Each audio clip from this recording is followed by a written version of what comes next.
Trainio, since for the great desire I had to see fair Padua nursery of arts, so I am arrived for fruitful Lombardy, the pleasant garden of great Italy. And by my father's love and leave, and armed with his goodwill, I have Pisa left and have to Padua come. Here let us breathe, and happily institute a course of learning and ingenious studies. Gentle master mine, I am all affected as yourself, glad you thus continue your resolve to suck the sweets of sweet philosophy. Only, good master, no profit grows where no pleasure taken. In brief, sir, study what you most affect. Grammar sees Trainio, well hast thou advised. But stay a while, what company is this? Gentlemen, importune me no further, for how I firmly am resolved, you know, to not bestow my youth before I have a husband for the elder. If either one of you love Catherine, because I know you will and love you well, ye shall leave to court her at your pleasure. To curse her, rather. She's too rough for me. There, Hortensio. Will you anyway? I pray you, sir, is it your will to make a game of me amongst these mates? Mates, mate? How mean you that? No mates for you, unless you're of gentler, milder mold. In faith, sir, you shall never need to fear. Surely it's not halfway to my heart. But if it were down now, my care should be to comb your noddle with a three-legged stool, and paint your face, and use you like a fool! From all such devils, good Lord deliver us. And me too, good Lord. Hush, master, here's some good pastime toward that wench is stark mad or wonderful forward. But in the other silence do I see a maid's mild behavior and sobriety. Peace, Trainio. Well said, master. Mum, engage your fill. Gentlemen, that I soon may make good what I have said. Bianca, get thee in, and let it not displease thee, good Bianca, for I love thee nevertheless, my girl. Pretty pet. It's best put a finger in the eye and sheen wide. Sister, content you in my discontent. Sir, to your pleasure, humbly I subscribe. My books and instruments shall be my company. On them to look and practice by myself. Hark, Trainio, thou mayest hear Minerva speak. Baptista, will you be so strange? Sorry am I that our goodwill affects Bianca's grief. Why, will you lock her up for this fiend of hell and make her bear the penance of her tongue? Gentlemen, I am thus resolved. Bianca, go in. For I know she takes most delight in music, instruments, and poetry. Schoolmasters will I keep within my house to instruct her youth. If you, Hortensio, or you, Sister Grendel, know of any such, refer them hither. For to cunning men I will be very kind and liberal to my own children in good bringing up. And so farewell. Catherine, you may stay, for I have more to commune with Bianca. Why, and I trust I may go too, may I not? What? Shall I be appointed hours as though it be like I knew not to take and what to leave? Huh? Well, you may go to the devil's dam. Your gifts are so good, may none have them. Farewell. Yet, for the love I bear for my sweet Bianca, if I could but light on a fit man to teach her where she needs, and wish him upon her father. So will I, Signor Gremio. But a word, I pray. Though the nature of our quarrel yet never broke parley, nor now, upon advice, it toucheth us both that we may yet again have access to our family's stress, and be happy rivals in Bianca's love, to labor and effect one thing special. What's that, I pray? Marry, sir, to get a husband for her sister. A husband? A devil? I say a husband. I say a devil. Think as though, Hortensio, though her father be very rich, is any man foolish enough to be married to hell? Vague, as you say, there's small choice of rotten apples. But come, since this bar-in-law makes us friends, it shall be so far forth friendly maintained all by helping his eldest daughter to a husband we set his youngest free for a husband, and have to it afresh. I cannot tell, but I would take her dowry with this condition, to be whipped at the high cross every morning. Tush, Gremio, though it passes your patience and mine to endure her loud alarms, why, there be good fellows in the world, and a man could like would endure her with all her faults, and money enough. How say you, Signor Gremio? I am agreed, and would have given him the best horse at Padua to begin his wooing, that would thoroughly woo her, wed her, and bed her, and rid the house of her. Come on. I pray, sir, 'tis possible that love should such a sudden take such hold. Oh, Trainio, till I found it to be true, I never thought it possible or likely. But see, while idly I stood looking on, I found the effects of love in idleness. And now in plainness do confess to thee, Trainio, I burn, I pine, I perish, good Trainio, if I achieve not this young modest girl. Counsel me, Trainio, for I know thou canst. Assist me, Trainio, for I know thou wilt. Master, you look so longingly on the maid. Mark you not what's the pith of all? Mark you not how her sister began to scold and raise up such a storm that mortal ears might hardly endure the din? Trainio, I saw her coral lips to move, and with her breath she did perfume the air. Sacred and sweet was all I saw in her. Nay, then 'tis time to stir him from his trance. I pray, awake, sir. If you love the maid, bend your thoughts and wits to achieve her. Thus it stands. The eldest sister is so cursed and shrewd that till his father rid his hands of her, master, your maid must live alone at home, and therefore he has closely mewed her up, because she will not be annoyed with any suitors. Trainio, what a cruel father's he. But art thou not advised he took some care to get her cunning schoolmasters to counsel her? Ay, marry my sir, that's his plotted. I have it, Trainio. All her inventions meet and jump in one. You will undertake the teaching of the maid and be the schoolmaster. That is your device. It is. Basta content thee, for I have it full. We have not yet been seen in any house, nor can we lie distinguished by our faces by any man or master. It follows thus. Thou shalt be Master Trainio in my stead. Keep house and court and servants as I should. I'll some other be, some Florentine, some Neapolitan, or meaner man of Pisa. 'Tis hatched and shall be so. Trainio, at once uncase thee, take my colored hat and cloak. When Bondello comes, he waits on thee, but I'll charm him first to keep his tongue. So have you need, and I am tied to be obedient, for your father charged me at our parting. Be serviceable to my son, quoth he. Though I think it was in another sense. I am content to be Lucentio because I so well love Lucentio. Trainio, be so for Lucentio loves, and let me be a slave to that maid whose sudden sight hath thralled my wounded eye. Here comes the rogue. Sirrah, where have you been? Where have I been? Nay, now, where are you? Master, has my fellow Tranio stolen your clothes? Or you stolen his or both? Pray, what's the news? Sirrah, come hither, 'tis no time to jest, and therefore frame your manners to the time. Your fellow Trainio here, to save my life, puts my apparel and my countenance on, and I for my escape have put on his, for in a quarrel since I came ashore, I killed a man, and fear I was descried. Wait you on him, I charge you, while I make way from hence to save my life, you understand? Aye, sir, ne'er a whit. And not a jot of Trainio in your mouth. Trainio is changed to Lucentio.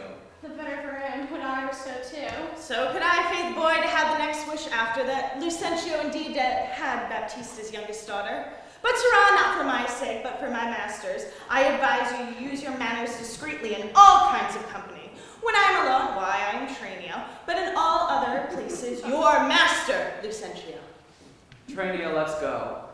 One thing more rests, that thyself execute to make one among these lures. If thou should ask me why, sufficeth, my reasons are both good and weighty.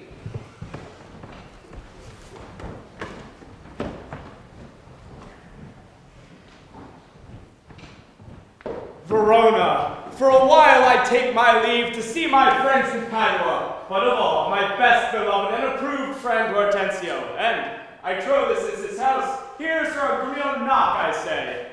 Knock, sir. Whom should I knock? Is there a man whose abuse your worship? Villain, I say knock me. Here, sound me. Knock you here, sir. Why not my sir, that I should knock you here, sir? Villain, I say knock me at this gate, and rap me well, or I'll knock your maid's paint. My master has grown quarrelsome. I should knock you first, and then I'll know after who comes by the worst. Will it not be faith, sirrah, and you'll not knock, I'll ring it. I'll try how you console, fa, and sing it. Help, masters, help! My master is mad! Now knock when I bid you, sirrah, villain. Now, what's the matter? My old friend Grumio, and my good friend Petruchio. How do you all in Verona? Signor Tenzio, come you to part the fray. Rise, Grumio, rise. We will compound this quarrel. Nay, look you, sir. If this be not a lawful case for me to leave his service, he bid me knock him and rap him soundly, sir. Or was it fit for a servant to use his master so? Whom would to God I had well knocked at first, and had not Grumio come by the worst? A senseless villain, good Hortensio. I bade the rascal knock upon your gate, and could not get him for my heart to do it. Knock at the gate? Spake you not these words plain? Sirrah, knock me here, rap me here, knock me well and knock me soundly. And come you now with knocking at the gate. Sirrah, be gone, or talk not, I advise you. Petruchio, patience. I am Grumio's pledge. Why, this is a heavy chance twixt him and you, your ancient, trusted, pleasant servant Grumio. And tell me now, sweet friend, what happy gale blows you to Padua here from old Verona? Oh, such winds that scatter young men through the world to seek their fortunes farther than at home where small experience grows. But in a few, Signor Hortensio, thus it stands with me. Antonio, my father, is dead. So I have come abroad to see the world. Crowns in my purse I have, and goods at home. And so, here I am. Shall I then come roundly to the English speak to a shrewd, ill-favoured wife? Thou wouldst strike me but little for my counsel, and yet I'll promise thee she shall be rich, and very rich. But thou art too much my friend, and I'll not wish thee to her. Signor Hortensio, twixt such friends as us, few words suffice. Therefore, if thou know one rich enough to be Petruchio's wife, as wealth is burden of my wooing dance, be she as foul as Florentius' love, as old as Sibyl. Were she as rough as are the swelling Adriatic seas, I have come to wive it wealthily in Padua. If wealthily, then happily in Padua. Nay, look you, sir, he tells you flatly what his mind is. Why, give him gold enough and marry him to a puppet or an aglet baby, or an old trot with ne'er a tooth in her head, though she have as many diseases as 52 horses. Why, nothing comes amiss, so money comes with all. Petruchio, since we have sat thus far in, I will continue that I broached in jest. I can, Petruchio, without thee to a wife with wealth enough and young and beauteous, brought up as becomes a gentleman. Her only fault, and this is fault enough, is that she is intolerable cursed, and shrewd and froward, so beyond all measure, that were my state far worse than it is, I would not wed her for a mine of gold. Peace, Hortensio, thou knowest not gold's effect. Tell me her father's name, and 'tis enough, for I will board her, though she chide as loud as thunder when the clouds in autumn crack. Her father is Baptista Miller, an affable and courteous gentleman. Her name is Catherine Miller, renowned in Padua for her scolding tongue. To know her father, though I know not her, and he knew my deceased father well. Hortensio, I must not sleep until I see her. I pray you, sir, let him go while the humor lasts. Tarry, Petruchio, I must go with thee, for in Baptista's keep my treasure is.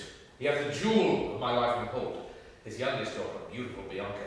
And her withholds from me and other more, suitors to her and rivals in my love, supposing it a thing impossible for those defects I have before rehearsed, that ever Caterina will be wooed. Therefore this order hath Baptista detained, that none shall have access unto Bianca till Caterina the Cursed have got a husband. Caterina the Cursed? A title for a maid of all titles the worst.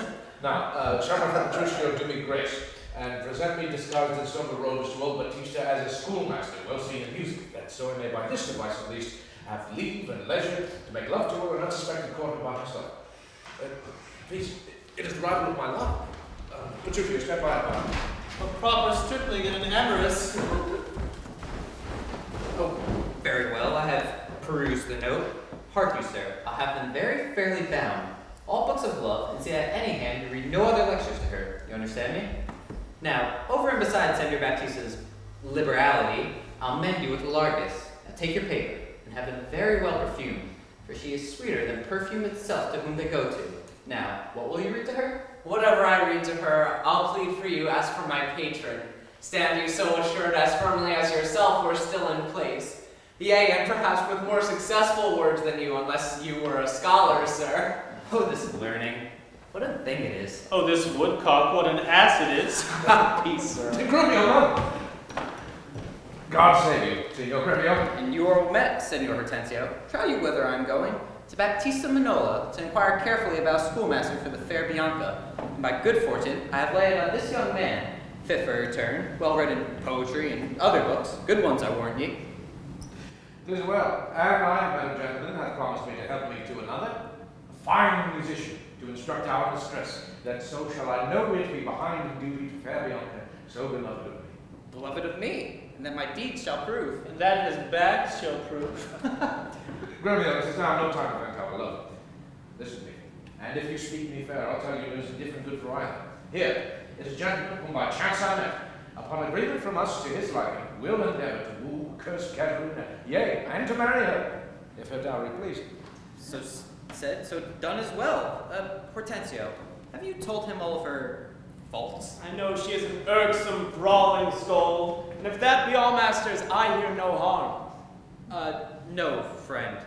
What countryman? Born in Verona, old Antonio's son, my father dead, my fortune lives for me, and I do hope good days and long to see. Oh, sir, such a life, such a wife were strange.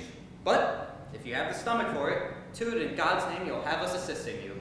But will you woo this wildcat? Will I live? Will he woo her? Aye, or I'll hang her. Why came I hither but to that intent? Think you that a little din can daunt mine ears? Have I not in my time heard lions roar? Have I not heard the seas puffed up with winds rage like an angry boar chafed with sweat? Have I not heard great ordnance in the field and heaven's artillery thundered in the skies? Have I not in a pitched battle heard loud alarms, neighing steeds and trumpets clang? And do you tell me of a woman's tongue that gives not half so great a blow to hear as will a chestnut in a farmer's fire? Oh, tush, tush, fear boys with bugs. For he fears none. Hortensio, hark. This gentleman is happily arrived, but my mind presumes for his own good and ours. I promised we would be contributors and bear his charging of wooing whatsoever. So we will, provided that you win her. I would assure of a good dinner. Gentlemen, God save you. If I may be so bold, tell me, I beseech you, which is the readiest way to the house of Signor Baptista Minola? He that has two fair daughters, is it he you mean? Even he, Bondello. Hark you, sir. You mean not. Perhaps him and her, sir. What have you to do? Not her that chides at any hand, I pray. I love no chiders. Bondello, let's away. Well begun, Trainee. Sir, a word ere you go. Are you suited to the maiden talk of, yea or no? And if I be, sir, is it any offense? Not if without more words, you will get your hence. Why, sir, I pray, are not the streets as free for me as for you? But is so not she? For what reason, I beseech you? For this reason, if you'll know, that she's the choice love of Senor Gremio. That she's the chosen of Signor Hortensio. Softly, my masters, if you be gentlemen, do me this right, hear me with patience. Baptista is a noble gentleman to whom my father is not all well unknown, and were his daughter fairer than he is, she may have more suitors than me, for one. What? This gentleman will outtalk us all. Sir, I know he'll prove a jade. So may I be so bold as ask you, have you yet ever seen Baptista's daughter? No, but here I do that he hath two. One as famous for her scolding tongue as is the other for beauteous modesty. So the first for me, let her go by. Yeah, leave that labor to the great Hercules. Sir, understand you this of me in sooth, the youngest daughter for whom you hearken for, her father keeps from all access of suitors, and will not promise her to any man, until the elder first be wed, the youngest, then is free, and not before. If it be so, sir, that you are the man that must stead us all and me amongst the rest. Sir, you say well, and well you do conceive. And since you do profess to be a suitor, you must, as we do, gratify this gentleman, to whom we all rest generally beholding. Sir, I shall not be in Simon's slag whereof. Please, yea, we may contrive this afternoon, and quaff caresses to our mistress's health. And do, as adversaries do in law, strive mightily, but eat and drink as friends. Excellent motion, fellows. Let's be gone. The motion's good indeed, and being so, Trucio, I shall be your benefactor.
wrong me not, nor wrong yourself to make a bondmaid and a slave of me. Unbind my hands. I'll pull them off myself.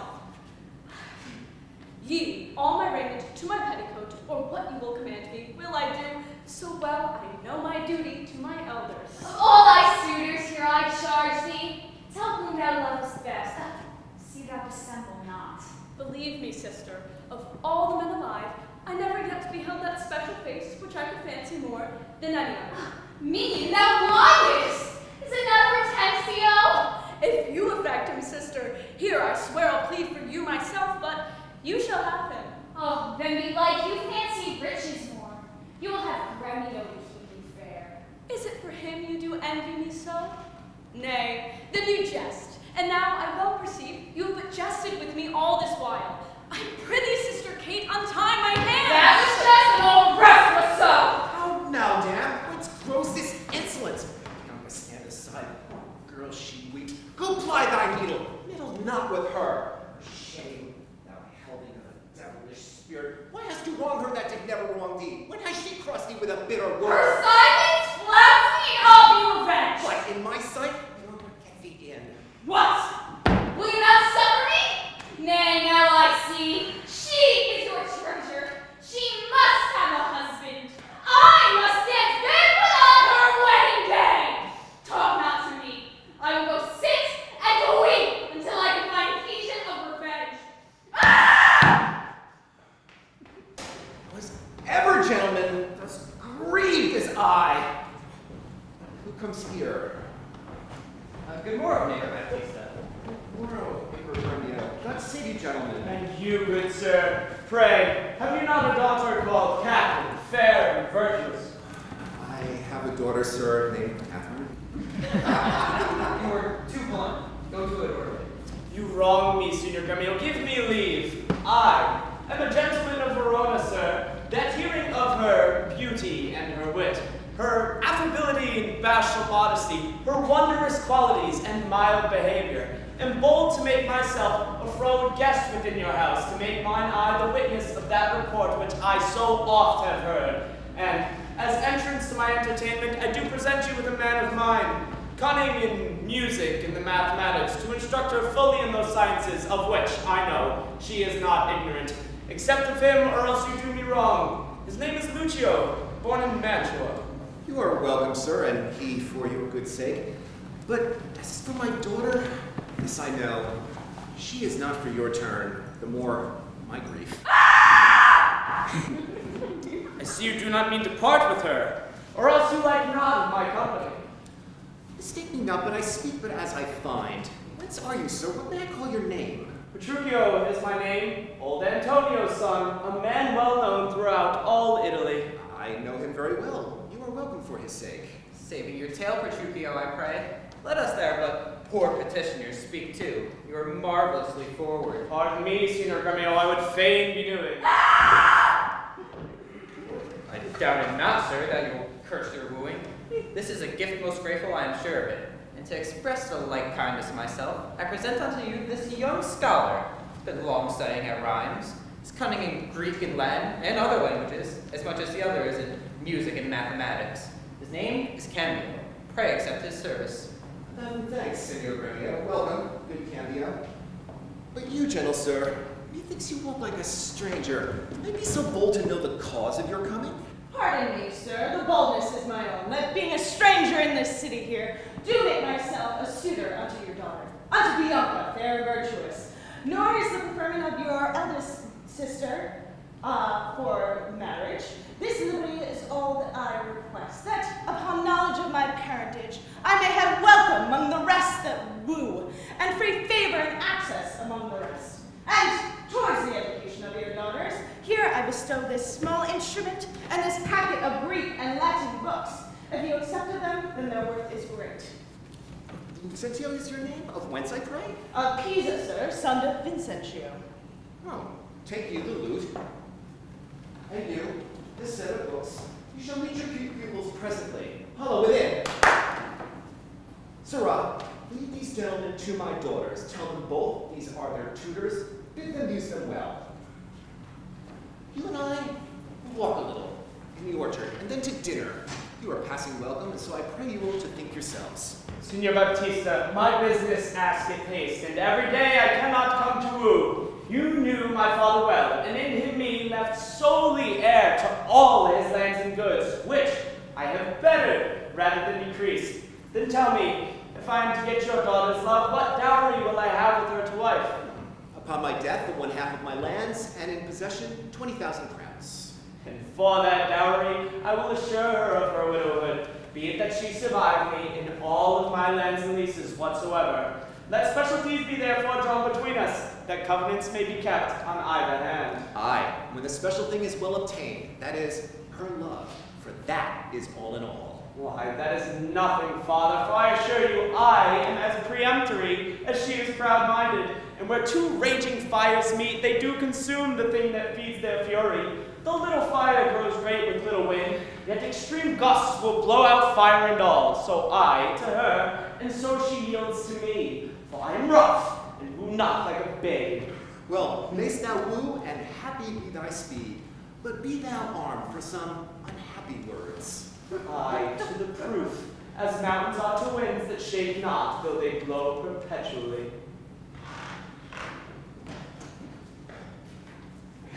Now, friend, why dost you look so pale? For fear I promise you if I were pale. What, will my daughter prove a good musician? I think she'll sooner prove a soldier. I behold with her but never lute. Why canst thou break her to the lute? Why no, for she hath brought the lute to me.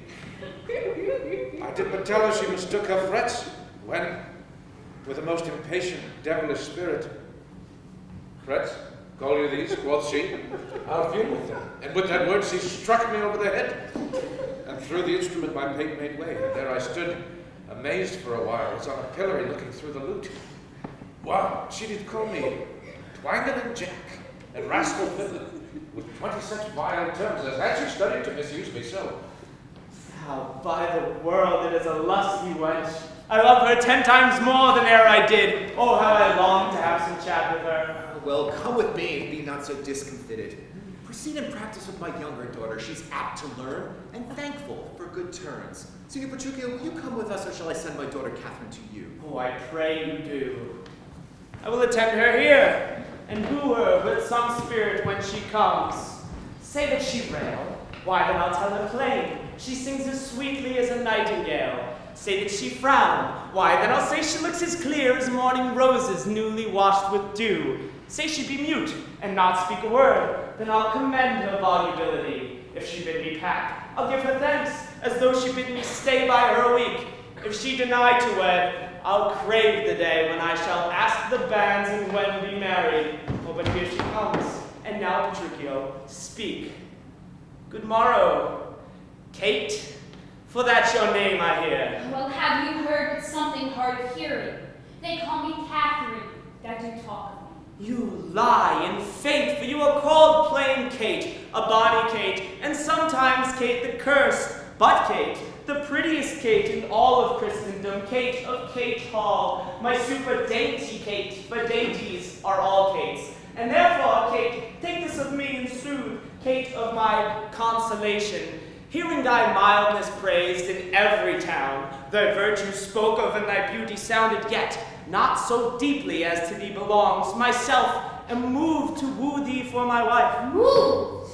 In good time. Let him that moved you hither remove you hence. I knew at the first you were unmovable. Why, what's immovable? A joined stool. Thou hast hit it. Come sit on me. Asses are made to bear, and so are you. Women are made to bear, and so are you. No such shade as you with me, you mean. Nay, good Kate, I will not burden thee, for knowing thee to be but young and light. Too light for such a swain as you to catch, and yet as heavy as my weight should be. Should buzz. Well taken and like a buzzard. Come, you wasp, in faith you are too angry. I be waspish, best beware my sting. My remedy is then to pluck it out. I, the fool to find where it lies. Who knows not where a wasp does wear his sting? In his tail. In his tongue. Whose tongue? Yours, if you talk of tails, and so farewell. What? With my tongue in your tail? Nay, come again, good Kate, I am a gentleman. That I'll try.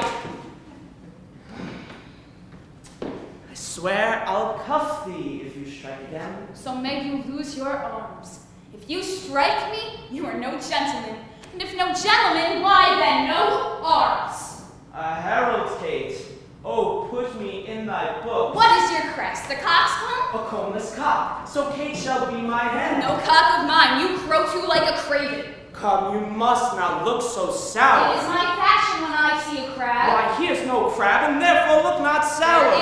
There is. Then show it me. Had I a glass, I would. What? You mean my face? Well aimed of such a young one. Now, by St. George, I am too young for you. Then you are withered. 'Tis with cares. I care not. Nay, hear you, Kate, and soon you scape not so. I keep you if I tarry. Let me go. No, not a whit, for I find you passing gentle. 'Twas told me you were rough and coy and sullen, and now I find report a very liar, for thou art pleasant, gamesome, passing courteous, but slow in speech, yet sweet as springtime flowers. Why does the world report that Kate doth live? O slanderous world! Kate, like the hazel twig, is straight and slender, and brown in hue as hazelnuts, and sweeter than the kernels. Oh, let me see thee walk, thou dost not halt. Where did you study all this witty speech? 'Tis extempore from my mother wit. Witty mother, with the seltzer son. Am I not wise? Yes, keep you warm. Marry, so I mean, sweet Catherine, in thy bed, and therefore setting all this chat aside.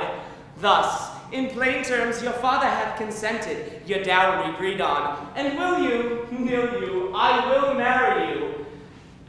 For Kate, I am a husband for your turn, for by this light whereby I see thy beauty that doth make me like thee well, myself am moved to woo thee for my wife. Here comes your father, never make denial, I must and will have Catherine to my wife. Now, Signor Petruchio, how speed you with my daughter? How but well, sir, how but well, 'twere impossible I should speed amiss. Come now, daughter Catherine, in your dumps. Call you me daughter? Now I promise you, you have shown a tender fatherly regard to wish me wed to one half lunatic, a madcap ruffian, swearing jack that thinks with oaths to face the matter out. Father, 'tis thus, you and all the world that talked of her have talked amiss of her. For she is not froward, but modest as the dove. She is not hot, but temperate as the mournful patience. She will prove to be a second Griselle, and Roman the creed for her chastity. And, to conclude, we have breathed so well together that upon Sunday is the wedding I'll day. see thee hanged on Sunday first. Hark, Petruchio. She says she sees me hanged first. Is this your speeding? Nay, good night our part. Be patient, gentlemen. I choose her for myself. If she and I be pleased, what's that to you? I tell you, 'tis incredible to believe how much she loves me. Oh, the kindest Kate. She hung about my neck, and kiss on kiss she bides so fast, protesting oath on oath, that in a twink she won me to her love. Oh, you are novices, 'tis incredible to believe how tame when men and women are alone. A meacock wench can make the curse of Shrew. Give me thy hand, Kate. I will unto Venice to buy apparel against the wedding day. Provide the feast, father, and bid the guests. I will be sure my Catherine will be fine. I know not what to say, but give me your hands. God send you joy, Petruchio, 'tis a match! We will be witnesses.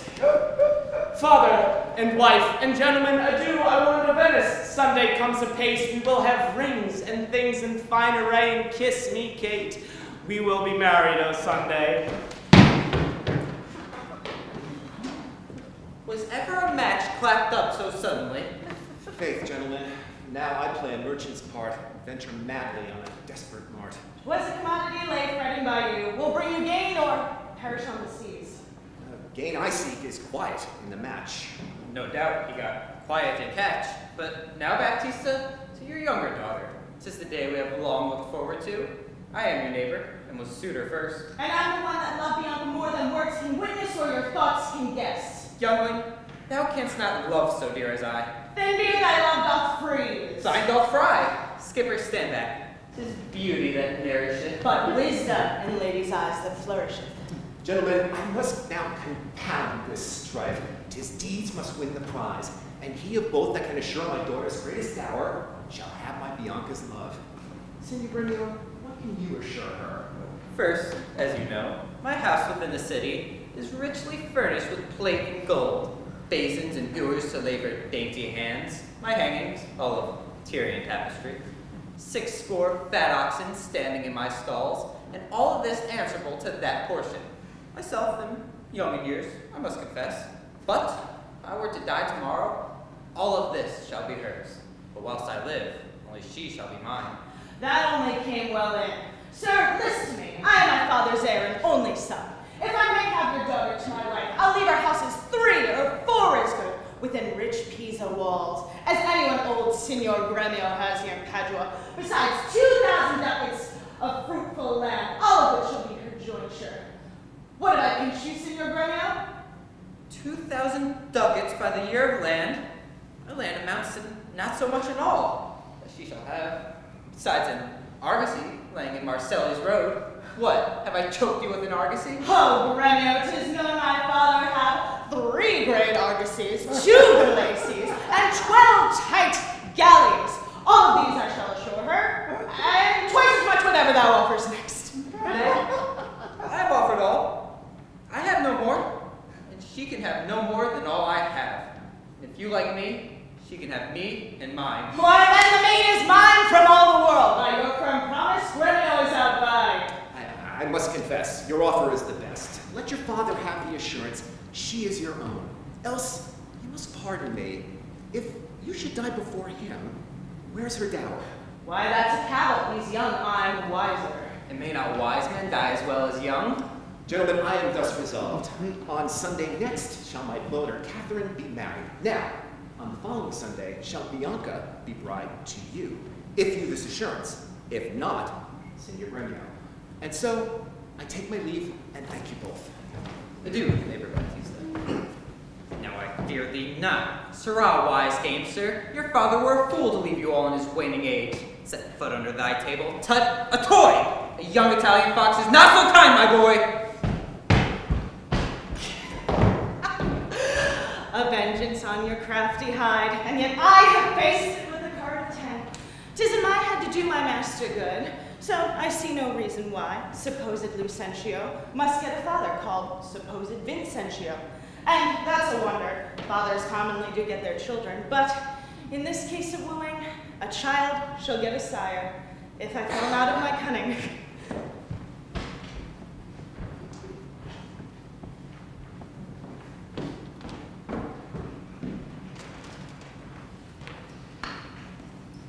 Fiddler, forbear, you row too forward, sir. Have you so soon forgot the entertainment her sister Catherine welcomed you withal? But, wrangling pedant, this is the patroness of heavenly harmony. Then, give me leave to have prerogative, and when in music we have spent an hour, your lecture shall have leisure for as much. Preposterous ass that never read so far to know the cause why music was ordained. Was it not to refresh the mind of man after his usual pain and studies? Then give me leave to read philosophy, and while I pause serving your harmony. Sarah, I will not bear these braves of thine. Why, gentlemen, you do me double wrong to strive for that which resteth in my choice. I am no breaching scholar in the schools. I'll not be tied to hours nor appointed times, but learn my lessons as I please myself. And to cut off all strife, here, sit me down, take you your instrument, play me the whiles. His lecture will be done ere you have tuned. You'll leave his lecture when I am tuned. That will be never. Tune your instrument. Where left we last? Here, madam. Hic ebat simoi, hic est sigea tellus, hic steterat priami regia celsa sinis. Construe them? Hic ebat, as I told you before, simoi I am Lucentio, hic est son unto Vincencio of Pisa, sigea tellus, disguised thus to get your love. Hic steterat, and that Lucentio that comes a-wooing, Priami is my man, Tranio, Regias bearing my port, Celsa sinis, that we might beguile the old pantaloon. Madam, my instrument's in tune. Let's hear. Fine, the treble jars. Spit in the hole, man, and tune again. Now, let me see if I can construe it. Hic ibat semoi, I know you not. Hic est sigea tellus, I trust you not. Hic steterat pria me, take heed he hear us not. Regia, presume not. Celsus sinis, despair not. Madam, just how tune? All but the bass. The bass is right. The bass name that jars. In time I believe, yet I mistrust. Mistrust it not, for sure. I see these was Ajax called so from his grandfather. I must believe my master, else I promise you I should be arguing still upon that doubt. But let it rest. Now, Lucio, to you. But masters, take it not unkindly, please, that I have been less pleasant with you both. You may go walk and give me leave. My lessons make no music in 3 parts. Are you so formal, sir? Well, I must wait. And watch with all for, but I be deceived, our fine musician groweth amorous. Now, before you touch the instrument to learn the order of my finger, I must begin with rudiments of art, to teach you gamut of the briefest sort, more pleasant, pithy, and effectual than hath been taught by any of my trade. And there it is in writing, fairly drawn. Why, I am past my gamut long ago. Yet, read the gamut of Hortensio. Gamut. I am the ground of all accord. A re, to plead Hortensio's passion. B me, Bianca, take him for thy lord. Si faut, that loves with all affection. D sol re, 1 clef, 2 notes have I. E la mi, show pity or I die. Call you this gamut? Tut, I like it not. Old fashions please me best. I am not so nice to change true rules for old inventions. Mistress, your father prays you leave the books and come to dress your sister's chamber up. You know tomorrow is the wedding day. Farewell, sweet masters both. I must be gone. Faith, mistress, then I have no cause to stay. But I have cause to pry into this pedant. Methinks he looks as though he were in love.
Today is the appointed day when Catherine and Petruchio should be married. And we have none of our son-in-law. What will be said? What mockery will it be to want the bridegroom when the priest intends to speak the ceremonial rites of marriage? What says Incentio to the shame of ours? Oh, shame of mine. I must forsooth be forced to give my hand, oppose my heart to a mad brain ruins me full of spleen, who wooed in haste and means to wed at leisure. I told you, he was a frantic fool. I hate his bitter jests and blunt behavior, and to be noted for a merry man, he'll woo 1,000 point the day of marriage, make feasts, invite friends, and proclaim the basket never means to wed where he hath wooed. Now must the world point to poor Catherine and say, lo, there's mad Petruchio's wife, if you're pleasing to come and marry her. Baptista too. Upon my life, Petruchio means but well, whatever stays him from his fortune. Though he be blunt, I know him passing wise. Though he be merry, yet with all he is honest. Would Catherine had never seen him, though. Go, girl. I cannot blame you now to weep, for such an injury would vex a very saint.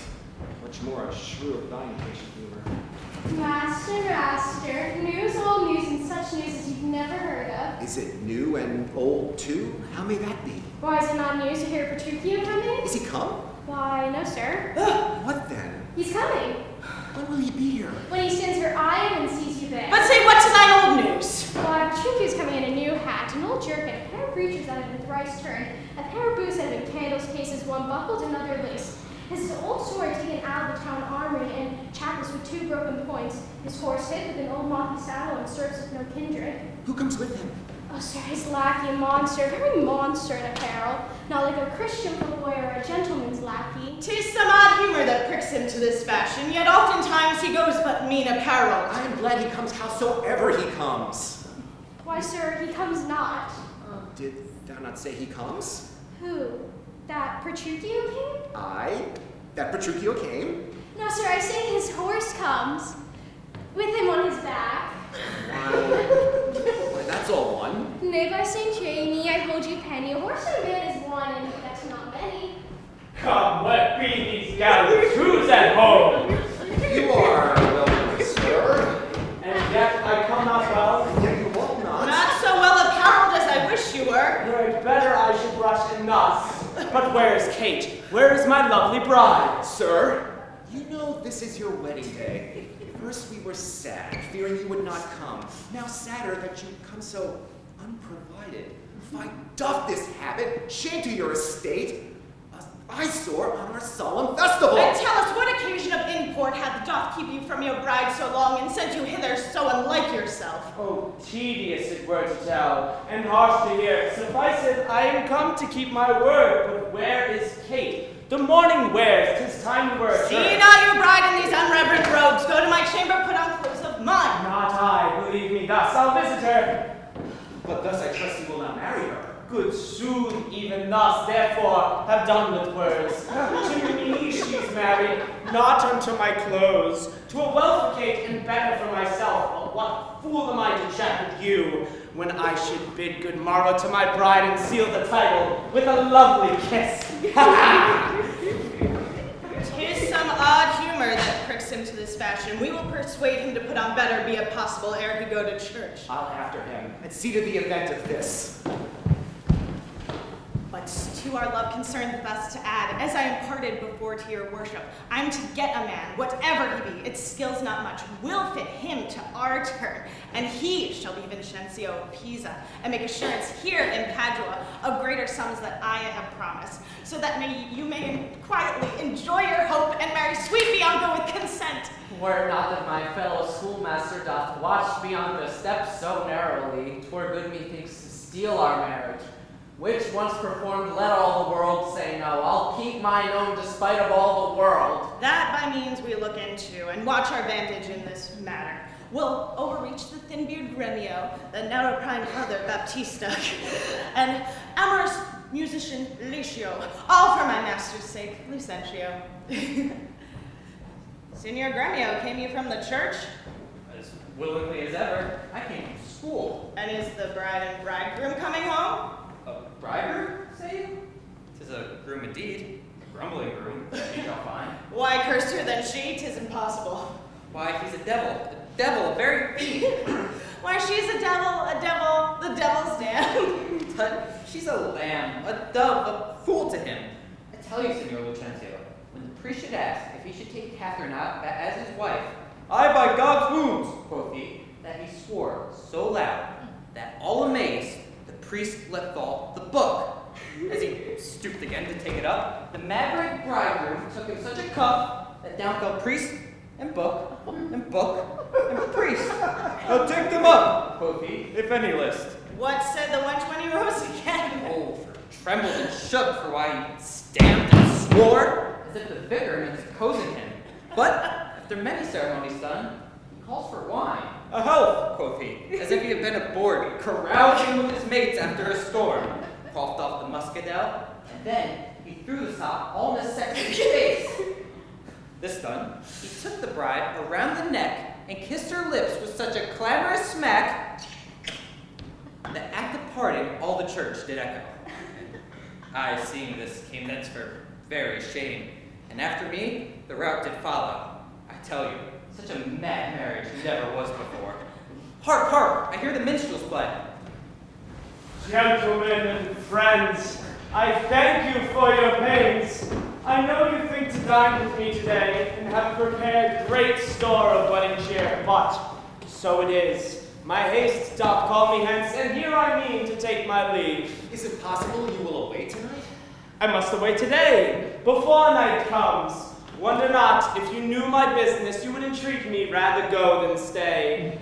And honest company, I thank you all that have beheld me give away myself to this most patient, sweet, and virtuous wife. Dine with my father, drink a health to me, for I must hence, and farewell to you all. Let us entreat you, stay till after dinner. It may not be. Let me entreat you. It cannot be. Let me entreat you. I am content. Are you content to stay? I am content you shall entreat me stay, and yet not stay. Entreat me how you can. Now, if you love me, stay. Grumio, my horse. Aye, sir, they be ready. The elks have eaten the horses. Nay, do without haste. I will not go today, no, nor tomorrow, not till I please myself. The door is open, sir, there lies your way. You may be jogging whilst your boots are green. For me, I'll not be gone till I please myself. Oh, Kate, content thee, prithee, be not angry. I will be angry when it's down to you. Father, be quiet, he shall stay at my leisure. Aye, marry, sir. Now it begins to work. Gentlemen, forward to the bridal dinner. I see a woman may be made a fool if she had not a spirit to resist. Oh, they shall go forward, Kate, at thy command. Obey the bride, you that attend on her. Go to the feast. Revel and domineer. Carouse full measure to her maidenhead. Be mad and merry, or go hang yourselves. But for my bonny Kate, she must away with me. Nay, look not big, nor stop, nor stand, nor fret. I will be master of what is mine own. She is my goods, my chattels. She is my house, my household stuff, my field, my barn, my horse, my ox, my ass, my anything. And here she stands. Touch her, whoever dare. I'll bring mine action on the proudest he that stops my way in Padua. Grumio, drive forth thy weapon. We are beset with thieves. Rescue thy mistress if thou be a man. Fear not, sweet wench. They shall not touch thee, Kate. I'll buckle thee against 1,000,000. Nay, let them go, a couple of quiet ones. Had they not left sooner, I should die of laughing. Of all mad matches, never was the like. Mistress, what is your opinion of your sister? That being mad herself, she's madly mated. I warned him, Petruchio is cated. Neighbors and friends, though bride and bridegroom want for to supply the places at the table, you know there want no junkets at the feast. Signor Lucentio, you shall supply the bridegroom's place, and let Bianca take her sister's room. Shall sweet Bianca practice how to bride it? She shall, Lucentio. Come, gentlemen, let's go.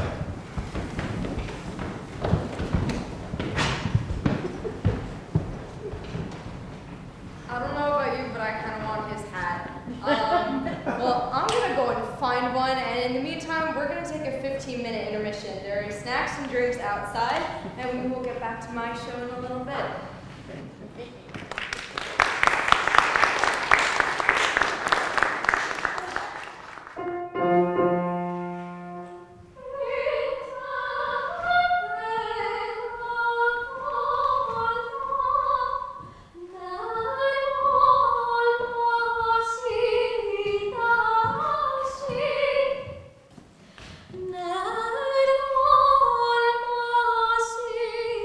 Desti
I am sent before them to make a fire, and they are coming after to warm them.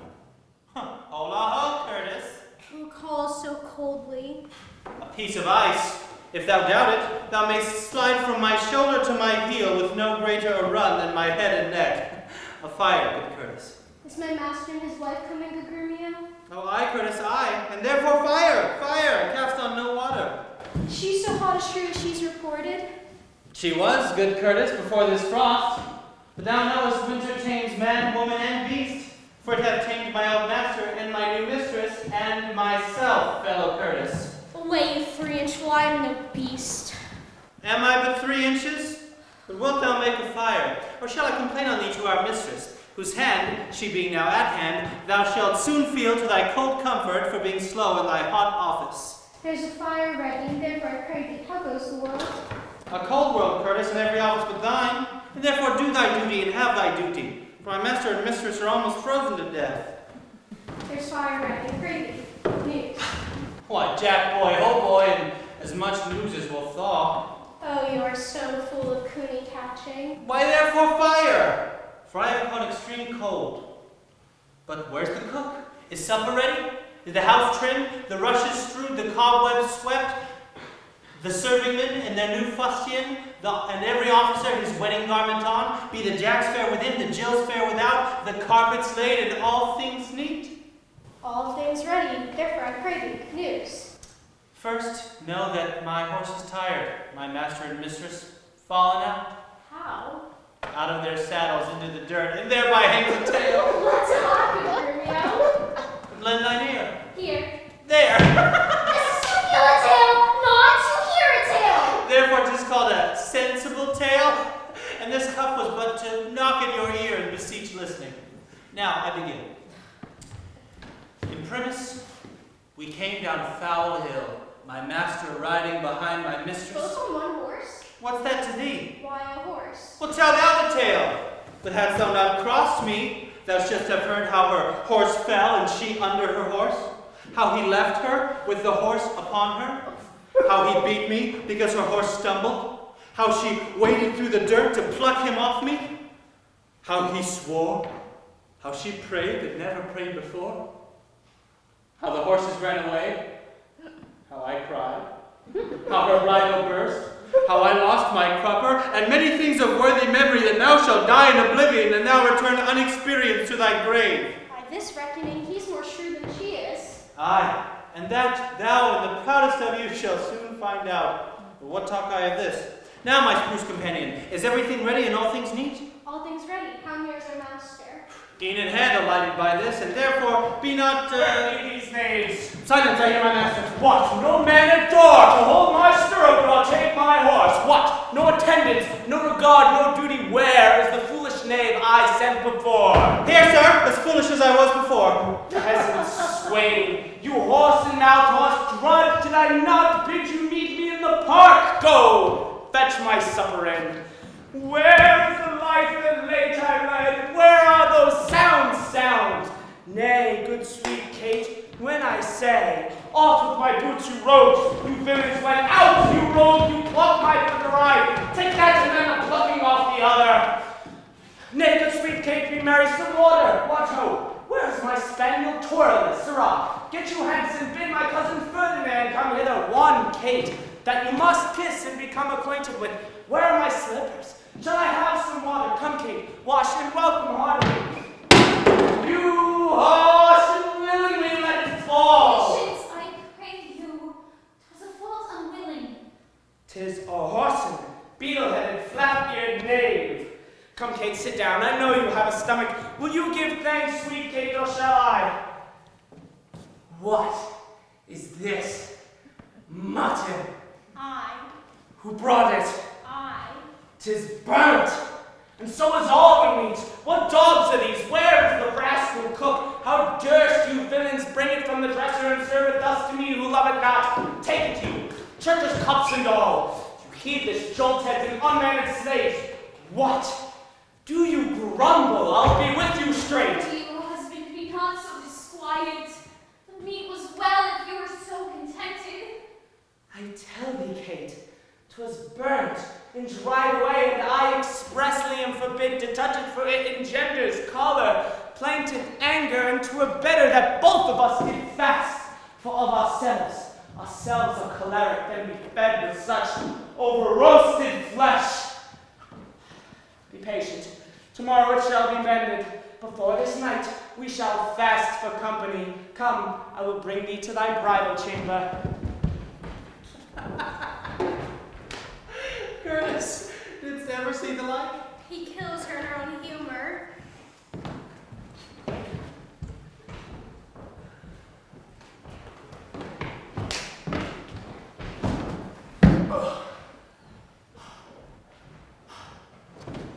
Thus, I have politically begun my reign, and 'tis my hope to end successfully. My falcon now is sharp and passing empty. Until she stoop, she must not be full gorged, for then she never looks upon her lure.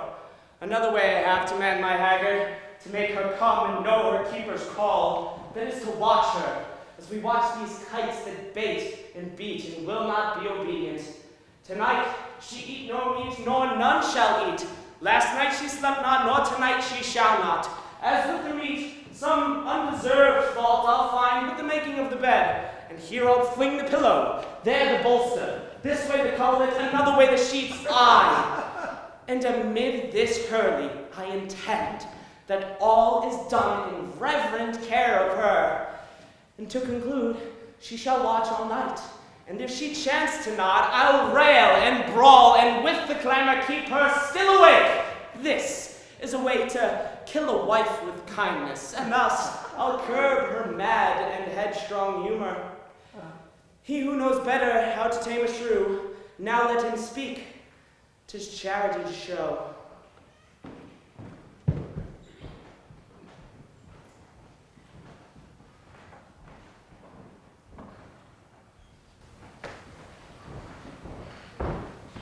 Is it possible, friend Lucio, that Mistress Bianca doth fancy any other but Lucentio? I tell you, sir, she bears me fair in hand. Sir, to satisfy you in what I have said, stand by and mark the manner of his teaching. Now, mistress, profit you in what you read. What master read you? First resolve me that. I read that I profess the art to love. And may you prove, sir, master of your art. While you, sweet dear, prove mistress of my heart.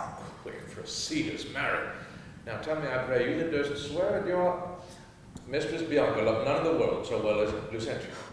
Oh, despiteful love, unconstant womankind! I tell thee, Lucio, this is wonderful. Mistake no more. I am not Lucio, nor a musician as I seem to be, but one that scorned to live in this disguise for such a one as leaves a gentleman and makes a god such a cullion. Know, sir, that I am called Hortensio. Signor Hortensio, I have often heard of your entire affection to Bianca, and since mine eyes are witness to her lightness, I will, with you, if you be so contented, forswear her and her love forever. See how they kiss in court. Signor Lucentio, here is my hand, and here I firmly vow never to woo her no more, but to forswear her as one unworthy all the formal favors that I have fondly flattered her withal. And here I take the unfeigned oath, never to marry with her, though she would entreat. Oh, fie on her! See how beastly she doth court him. Would all the world but he had quite forsworn. For me, that I may surely keep mine oath, I will be married to a wealthy widow at 3 days past, which having long loved me as I have loved this proud, disdainful hag. And so farewell, Signor Lucentio. Kindness in women, not their beauty as looks, shall win my love. And so I take my leave, in resolution as I swore before. Mistress Bianca, bless you with such grace as longeth to a blessed lover's case. Nay, I obtain you napping love, and have forsworn you with Hortensio. Tranio, you jest. But have you both forsworn me? Mistress, we have. Then we are rid of Lucio. I faith he'll have a lusty widow now that'll be wooed and wedded in a day. God give him joy. Aye, and he'll tame her. He says so, Tranio. Aye, for he has gone unto the Taming School. The Taming School? What? Is there such a place? Aye, and Petruchio is the master that teacheth tricks 11 and 20 long to tame a shrew and charm her chattering tongue. Master, I've watched so long that I'm dog-wearied, but alas, I spied an ancient angel coming down the hill will serve the turn. What is he, Bondo? Master, I know not what, but in gain countenance, surely like a father. And what of him, Tranio? If he be credulous and trust my tale, I'll make him glad to see him, Vincencio, and give assurance to Signor Baptista Manola. Taking your love and let me alone.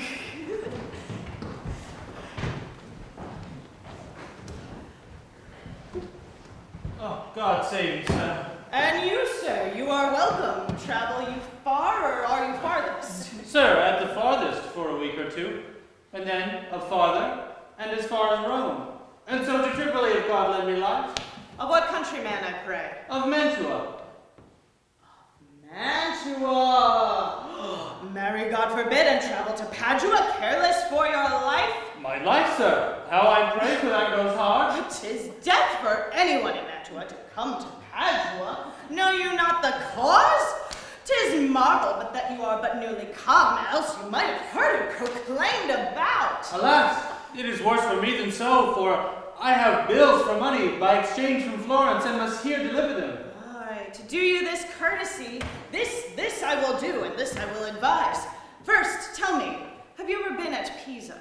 Aye, sir, in Pisa have I often been. Pisa renowned for its grave citizens. Among them know you one Vincentio?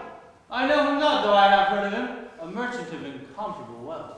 He is my father, sir, and sooth to say, in countenance, doth somewhat resemble you. As much as an apple doth an oyster. I know one. To save your life in this extremity, this I will do, and this I will advise. His name and credit you shall undertake, and in my house you shall be friendly lodged. You understand me, sir, so you shall stay until you have done your business in the city. If this be courtesy, sir, accept it. Oh, sir, I do, and will repute you ever the patron of my life and liberty. Then go with me to make the matter good. This, by the way, I'll let you understand. My father is here looking for every day, for a passage of a dowry twixt me and one Baptista's daughter here. In all these circumstances, I'll instruct you. Go with me to clothe you as becomes you.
No, forsooth, I dare not for my life. The more I want, the more his spite appears.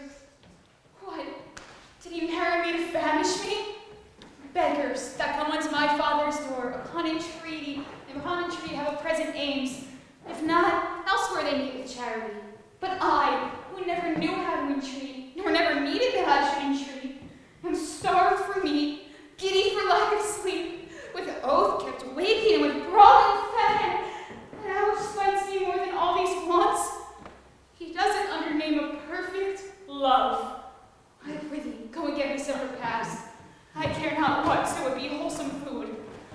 What say you to a meat's foot? 'Tis passing good. I prithee, let me have it. I cannot tell, I fear 'tis too choleric a meat. What say you to a fat tripe, finely broiled? I like it well, good Curlio, fetch it me. I cannot tell, it might be choleric. How say you to a piece of beef and mustard? Dish I do love to feed upon. Ah, but the mustard is hot a little. Oh, why then the beef, and let the mustard rest. No, then I will not. You shall have the mustard, or else you get no beef of grumio. And both, or one, or anything thou wilt. Why then the mustard without the beef? Oh, go get thee gone, thou false ballooning slave, that feeds me with the very name of meat. Sorrow thee and all the pageantry that triumph thus upon my misery. Go get thee gone, I say. How fares my Kate? What sweeting allmort? Mistress, what cheer? Faith, as cold as can be. Oh, pluck up thy spirits, look cheerfully upon me. Here, love, thou seest how diligent I am to dress thy meat myself and bring it thee. I am sure, good Kate, this kindness merits thanks. Nay, not a word. Then thou lovest not, and all my pains assorted to no proof here. Take away this dish. I pray you, let it stand. The poorest service is repaid with thanks, and so shall mine, before you touch the meat. I thank you, sir. Trucio, fine. You were to blame. Here, Mistress Kate, I'll bear you company. Come, come, Kate. We will once more enter our fathers to revel it as bravely as the best, with silken coats and caps and golden rings, with ruffs and cuffs and farthingales and things. What? Hast thou dined? The tailor stays thy leisure to deck thy body with his ruffling treasures. Come, tailor, let us see these ornaments. Lay forth the cap, and what news with you, sir? Here is the cap your worship did receive. Why, this was molded on a porringer, a velvet dish, 5 bites is lewd and filthy, a knack, a toy, a trick, a baby's cap. Away with it, come. Let me have a bigger. I'll have no bigger. This stuff fit the time when gentlemen wore such caps as these. When you are gentle, you shall have one too, and not till then. That will not be in haste. Why, sir, I trust I may have leave to speak, and speak I will. I am no child, no babe. Your betters have adored me, say my mind, and if you cannot, best you stop your ears. My tongue will tell the anger of my heart, or else my heart concealing it will break, and rather than it shall, I will be free, even to the uttermost, as I please in words. Why, thou sayest true. It is a paltry cap, a velvet dish, a custard coffin, a silken pie. I love thee dearly, and that thou likest it not. Love me or love me not, I like the cap, and I will have it or I will have none. Thy gown. Why, come, tailor, let us see it. Oh, mercy God, what masking stuff is here? What's this? A sleeve? 'Tis like a demi-cannon. What, in God's name, tailor, callest thou this? I see she's like to have neither cap nor gown. You bid me make it orderly and well according to the fashion and the time. Marry, and did. But if you be remembered, I did not bid you mar it to the time. Away with it, hence, I'll have none of it. I never saw a better fashioned gown, more quaint, more pleasing, nor more commendable. Belike me to make a puppet of me. 'Tis true. He means to make a puppet of thee. She means your worship means to make a puppet of her. Oh, monstrous arrogance! Thou least, thou thread, thou thimble, thou knit, thou flea, thou winter cricket, thou braid, in mine own house with a skein of thread away, thou rag, thou quantity, thou remnant, or I shall so bemeet thee with the odd, so thou shalt think on prating while thou livest. I say I, that thou hast marred her gown. Your worship is deceived. The gown is made just as my master had direction. Romeo gave order how it should be done. I gave him no order. I gave him the But stuff. how did you desire it should be made? Marry, sir, with needle and thread. Did you not request to have it cut? Thou hast faced many things. I have. Face not me. Thou hast braved many men. Brave not me, for I will neither be faced nor braved. I say unto thee, I bid thy master cut out the gown, but not cut it to pieces. Ergo, thou liest. Why, here is the note of the fashion to testify. Read it. There's no license thrown if he say I said so. Imprimis, a loose-bodied gown. Master, if I ever said loose-bodied gown, beat me to death and sew me in the skirts of it. I said a gown. Proceed. With a small compassed cape. I confess the cape. The trunk sleeve. I confess 2 sleeves. The sleeves curiously cut. Aye, there's the villainy. Array the bill, sir. Array the bill. I commanded the sleeve should be cut out and then sewed up again, and that I'll prove upon thee, though thy little finger be armed in a thimble. This is true that I say, and I have thee in the place where thou shouldest know it. I am for thee straight. Take thou the bill and give me thy meat yard, and spare not me. God have mercy, Romeo, then I shall have no odds. Well, in short, the gown is not for me. You are the right, sir. 'Tis for my mistress. Go, take it up upon my master's use. Villain, not for thy life. Take up my mistress's gown for thy master's use. Why, sir, what's your conceit in that? The conceit is deeper than you think for. Take up my mistress's gown for thy master's use. Oh, fine. Hortensio, say that wilt see the tailor paid. Go, take it hence, be gone, and say no more. Taylor, I will pay thee for thy gown tomorrow. Take no unkindness of his hasty words. Away, I say. Commend it to thy master. Well, Kate, we will once more unto your fathers, even in these honest, mean habiliments. A Persia shall be proud, our garments poor, for 'tis the mind that makes the body rich, and as the sun breaks through the darkest clouds, so, on a prithee, in the meanest habit. What? Is the jay more precious than the lark, because his feathers are more beautiful, or is the adder better than the eel, because his painted skin doth content the eye? Oh, no, good Kate, if thou accountest shame laid on me, and therefore frolic, we will henceforthwith unto your fathers go. Call my men, and let us straight to him, and bring our horses unto Long Lane End. There we will mount, and thither walk on foot. I say 'tis now some 7 o'clock, and well, we may be there by dinner time. Dare assure you, sir, 'tis almost 2, and 'twill be supper time ere you go there. It shall be 7 ere I go to horse. Look, what I say, or do, or think to do, you are still crossing it. Sirs, let alone. I will not go today, and ere I do, it shall be 1 o'clock. I say it is. Why? So this gown will command the sun.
Aye, what else? And but I be deceived, Signor Baptista may remember me near 20 years ago in Genoa, where we were lodgers at the Pegasus. 'Tis well, and hold your own with such austerity as longeth to a father. I warned you. Oh, but sir, here comes your boy. 'Twere good he were schooled. Sirrah, fear you not him. Now do you do your duty thoroughly, Mondello. I advise you, imagine 'twere the right Vincentio. Tutor, you're not me. But hast thou done thy errand to Baptista? I told him that your father was at Venice and you'd look for him the same Padua. Thou art a tall fellow, hold thee that to a drink. Here comes Father Baptista. Set your countenance, sir. Signor Baptista, you are happily met. Sir, this is the gentleman I was telling you about. I pray that you stand good father to me now. Give me Bianca for my patrimony. Soft, sir. Sir, by your leave. Having come to Padua to gather in some debts, my son Lucentio have made me acquainted with a weighty cause of love between your daughter and himself. And for the good report I hear of you, and for the love he beareth to your daughter, and she to him, I am content to have him matched. And if you please to like no worse than I, upon some agreement, me shall you find ready and willing with one consent to have her so bestowed. For curious I cannot be with you, Signor Baptista, whom I hear so well. Sir, pardon me what I have to say. Your plainness and shortness please me well. Right true it is, your son Lucentio here doth loveth my daughter, and she loveth him, or both dissemble deeply their affections. And therefore, if you say no more than this, that like a father you will deal with him and pass my daughter a sufficient dower, the match is made and all is done. Your son shall have my daughter with consent. I thank you, sir. Where then shall we be affied in such assurance taking as with either part's agreement stand? Not in my house, Lucentio. Pitchers have ears, and I have many servants. And besides, Gremio is hearkening still, and happily we might be interrupted. Then at my lodging and at like you, there doth my father lie, and there this night we shall pass the matter privately and well. Send for your daughter by my boy here. My servant shall fetch the scrivener presently. It likes me well. Hie you home, Bondello, and bid Bianca make her ready straight. And if you will, tell her what had happened. Lucentio's father has arrived in Padua, and how she's like to be Lucentio's wife. I pray the gods she may with all my heart. Dally not with the gods, but get thee gone. Signor Baptista, shall I lead the way? Welcome, once mess is like to be your cheer. Come with me, sir, we will eat better it in Pisa. I follow you. Cambio. What sayest thou, Bondello? You saw my master making laugh upon you. Bondello, what of that? Faith nothing, except my master hath left me behind to expound the meanings or morals of the signs and tokens. I pray thee moralize them. Then thus, Baptista is safe, talking with the deceiving father and my deceitful son. And what of him? His daughter is brought by you to the supper. And then? The priest at St. Luke's is at your command at all hours. And what of all this? I cannot tell, except they are busied about some counterfeit assurance. Take your assurance, however, take the clerk, the church, the priest, and some sufficient honest witnesses. If this be not what you look for, I have no more to say, except bid Bianca farewell forever and a day. Hearest thou, Bondello? I cannot tarry, and so would you, sir. My master hath appointed me to go to St. Luke's to bid the priest be ready to come against you. Come with your attendants. I may, and will, if she be so contented. She will be pleased, then wherefore should I doubt? Hap what hap may, I'll roundly go about her. It shall go hard if Cambio go without her.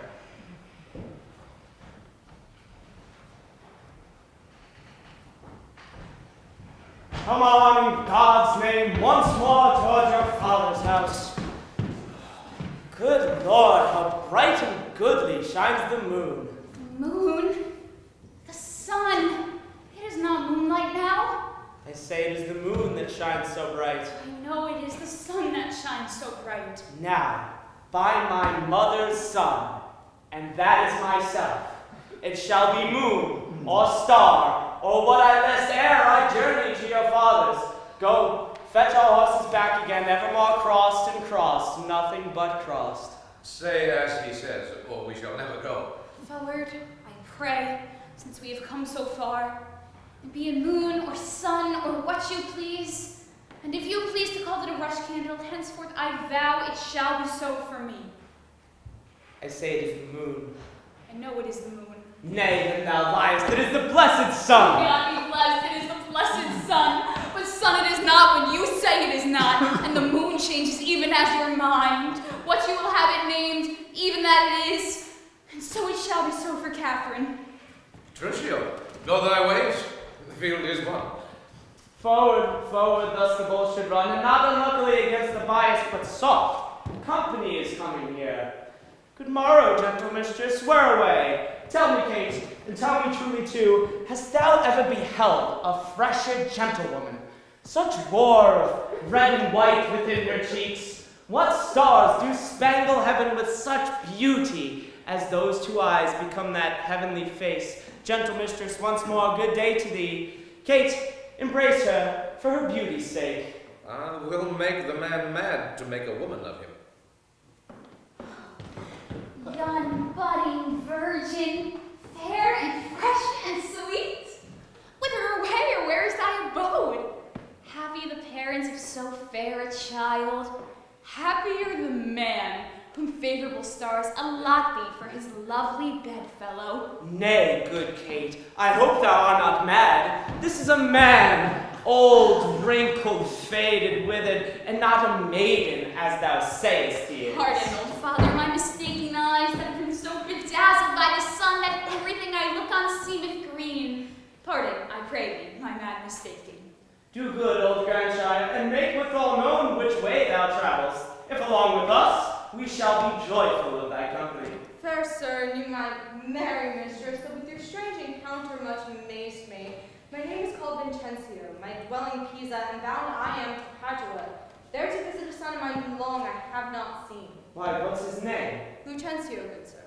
Happily we meet, and happier for thy son, now by law, as well as reverend age, I shall entitle thee my loving father. The sister to my wife, this gentlewoman, your son by this hath married. Wonder not, nor be grieved, she is of good esteem. Now let me embrace with old Vincencio, and wander we to see thy honest son. But is it true? Or is it your pleasure, like pleasant travelers, to break jest upon the company you overtake? I do assure thee, father, so it is. Come, go along and see the truth thereof. Well, this has put me in heart. After my widow, and if she be froward, then hast thou taught Hortensio to be untaught.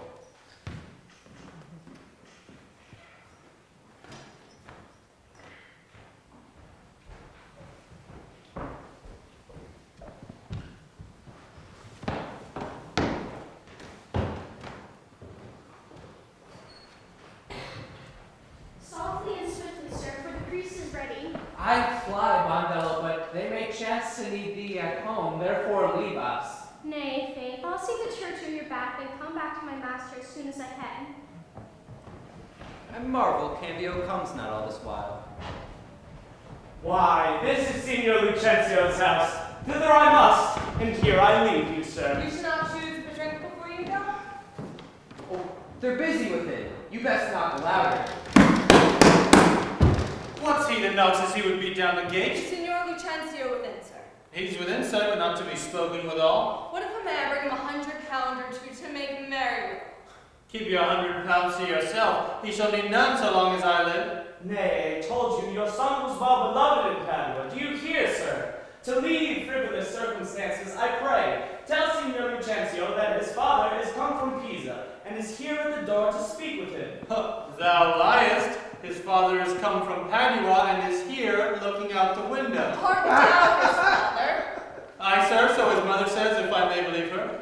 Why, this is flat knavery to take upon another man's name. Lay hands on the villain. I believe it means to cozen somebody in the city under my countenance. I've seen him in church together. God send him good shipping, but who is he?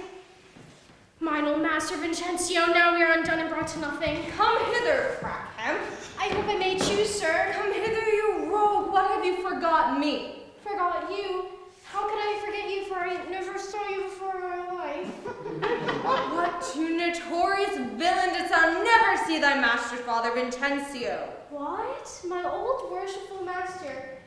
Yes, Mary, sir. See where he looks? So indeed. Hello, there's a man warning me! Help, son! Help, Signor Baptista! Let's stand aside for the end of Sir, it. what are you little opportunity? I? Nay, what are you? O mortal gods, a fine villain, I am undone. Oh, now what's the matter? What is the matter, lunatic? Sir, you seem a sober ancient gentleman by your habit, but your words show you a madman. Why, sir, what does it serve you if I were curling gold? I thank my good father I'm able to maintain it. Your father, O villain, he is a sailmaker in Bergamo. Mistake, sir. Mistake, sir. Pray tell me what his name is. His name, as if I knew not his name. I've raised him up ever since he was 3 years old, and his name is Trainia. Away, mad ass. His name is Lucencio, mine only son, and heir to the land of me, Signor Vincencio. Vincencio? Oh, he hath murdered his master. Lay hands on him. I charge you in the Duke's name. My son, tell me, thou villain, where is my son, Lucencio? Call forth an officer. Carry this mad knave to the jail. Father Baptista, I charge you to see this man be forthcoming. Carry me to the jail. Stay, officer. He shall not go to prison. Speak not, Senor Gremio. I say he shall go to prison. Take heed, Senor Baptista, for I dare swear this is the right Vincenzio. Swear if thou darest. Nay, I dare not swear. Then thou wert best to say I am not Lucentio? Well, yes, I know thee to be Senor Lucentio. Away with the dollar. To the jail with him. Strangers may be killed and abused on the monstrous billet. Yonder he is. Deny him or forswear, for we are all undone. Pardon, sweet father. Lives my sweet son. Pardon, dear father. How was thou offended? Where is Lucentio? Here's Lucentio, right son to the right Vincenzio, that have by marriage made thy daughter mine, while counterfeit supposes bleared thine eye. Here's packing with a witness to deceive us all. Where's that damned villain Tranio that face and braved me in this matter so? Tell me, is this not my cameo? Cambio is changed into Lucentio. Love wrought these miracles. Bianca's love made me exchange my state with Tranio, while he did bear my countenance in the town. And happily I am arrived at last unto the wished haven of my bliss. What Tranio did myself enforced into, then pardon him, sweet father, for my sake. I'll slit the villain's nose that would have sent me to the jail. Do you hear, sir? Have you asked me to marry my daughter without asking my goodwill? Fear not, Baptista, I will contend she go to, but I will in to be revenged for this villain. And I to sound the depth of this knavery. Look not pale, Bianca. Thy father will not frown. No! My cake is dough! But I'll in among the rest, out of hope for all, have my share of the feast. Husband, let's follow to see the end of this ado. First kiss me, Kate, and we will. What, in the midst of the street? What? Art thou ashamed of me? Oh no, sir, God forbid, but ashamed to kiss. Well, let's unto your fathers. Come, sirrah, let's away. No, I will give you a kiss. Is this not well? Come, sweet Kate, better once than never, for never too late.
At last, though long, our jarring notes agree.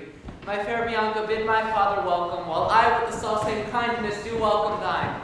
Brother Petruchio, sister Catherine, and Hortensio with thy loving widow.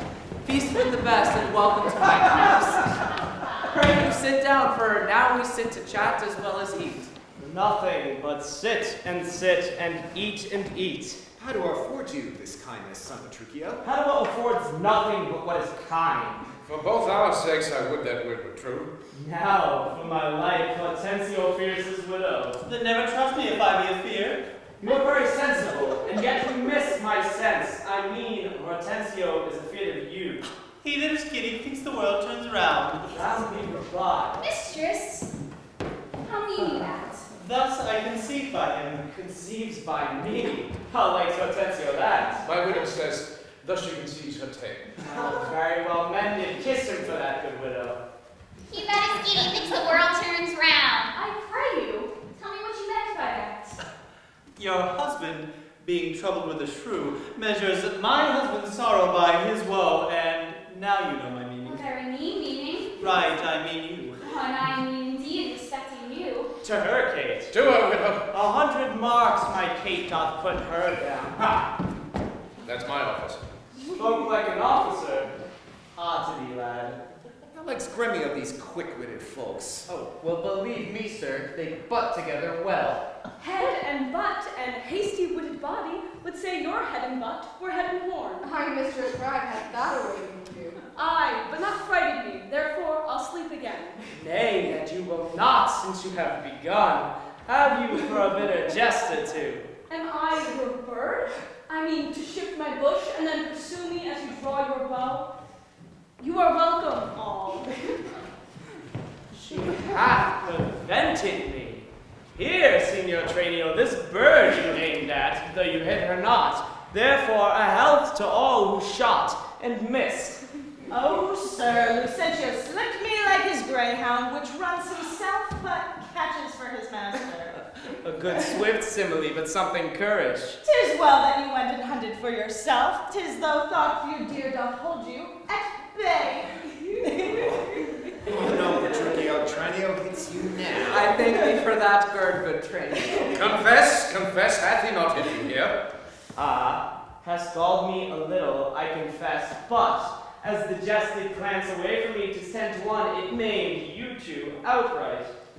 Son Petruchio, I think thou hast the veriest shrew of all. Well, I say no, and therefore, for assurance, let's each one send unto his wife, and he whose wife is most obedient to come at first when he doth send for her, will win the wager which we shall propose. Content. What is the wager? 20 crowns. 20 crowns. I'll venture so much for my hawk or hound, but 20 times as much upon my wife. 100 then. Content. A match 'tis done. Who shall begin? That will I. Go, Bondello, bid my mistress come to me. I go. Son, I'll be your half. Bianca comes. I'll have no halves, I'll bear it all myself. How now, what news?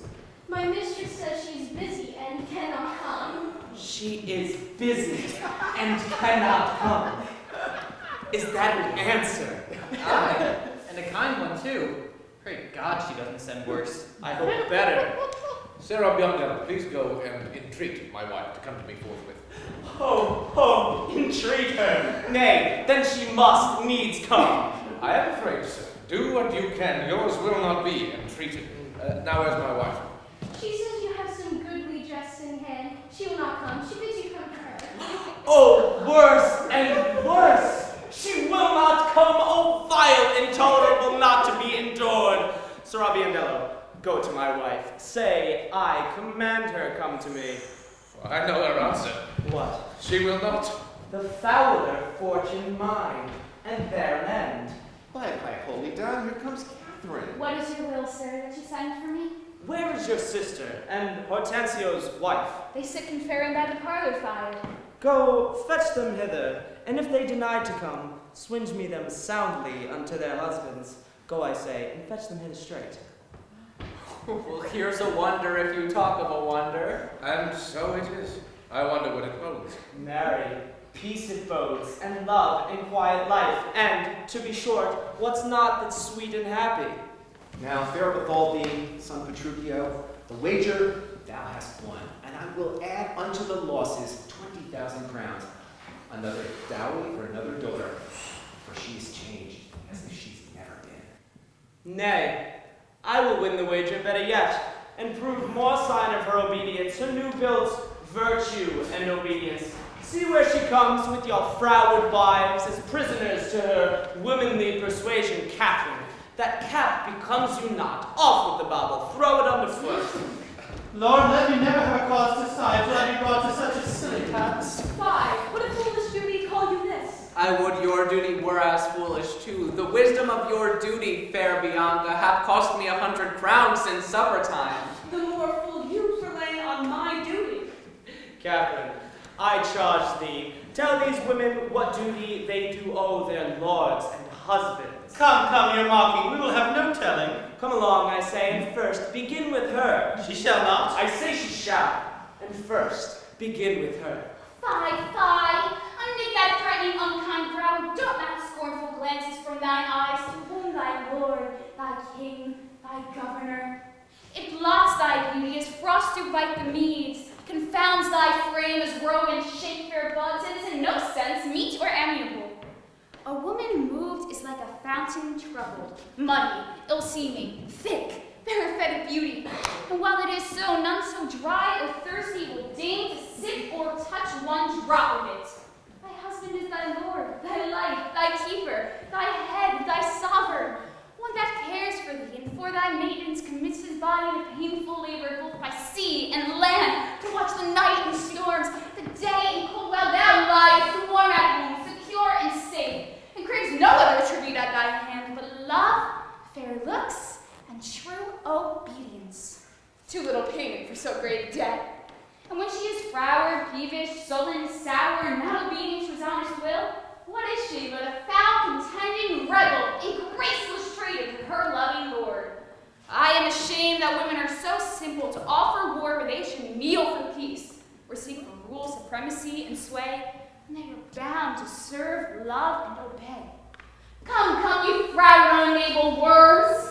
My mind hath been as big as one of yours, my heart as great, my reason happily more, to bend ye word for word and frown for frown, but now I see our lances are but straws, our strength as weak, our weakness past compare, is seeming to be most which we indeed least are. Then veil your stomachs, for it is no boot, and place your hand below your husband's foot, in token of which duty, if you please, my hand is ready, may do him peace. Why, there's a wench. Come on and kiss me, Kate. Well, go thy ways, old lad, for thou shalt have it. 'Tis a good hearing when children are toward. But a harsh hearing when women are froward. Come, sweet Kate, will to bed. We three are married, but you two are sped. 'Twas I that won the wager, though you hit the white, and being a winner, God give you good night.